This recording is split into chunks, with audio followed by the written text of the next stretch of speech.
தன்னுடைய வெளிச்சத்துக்கு ஏதோ ஒரு மூடியை அல்லது ஏதோ ஒரு மரக்காலை கவரை போட்டு வைத்திருக்கிறது. அந்த கவர் என்ன, அந்த மூடி என்ன, அந்தபடி மறைத்திருக்கிற காரியம் என்னன்றதை நாங்கள் கவனிக்க வேணும்.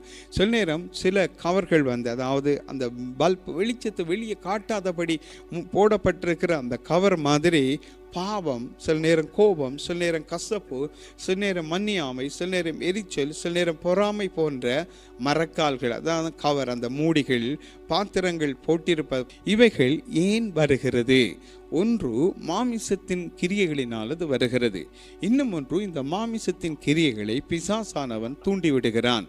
அந்த தூண்டலுக்குள்ள உட்படுகிற விளக்கை கொளுத்தி மரக்காலால் என்ற இந்த வார்த்தையினுடைய அர்த்தம் கவர். ஒரு வீட்டில் இருக்கிற லைட்டை கவனிச்சிங்கன்னா அதுக்கு ஒரு கவர் போட்டிருப்பாங்க இல்லையா? அதே மாதிரி அந்த வெளிச்சத்தினுடைய முழு பவரும் வராதபடிக்கு அதை கொஞ்சம் குறைக்கத்தக்கதாய் அது இருக்கும்.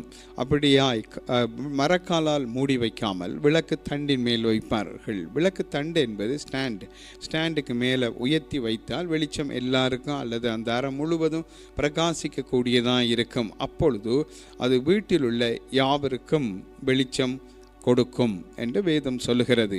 அப்போ ஒருவனும் விளக்கை கொளுத்தி அதை ஒரு பாத்திரத்தினாலே மூடவும் மாட்டான், கட்டிலின் கீழே வைக்கவும் மாட்டான் என்று சொல்லப்படுகிறது. ஆனால் இன்றைய நாளில் ஆவிக்குரிய விளக்கை கொளுத்தி மரக்காலால் மூடி வைக்காமல் விளக்கு தண்டின் மேல் வைப்பார்கள். அப்பொழுது அது வீட்டில் உள்ள யாவருக்கும் வெளிச்சம் கொடுக்கும்.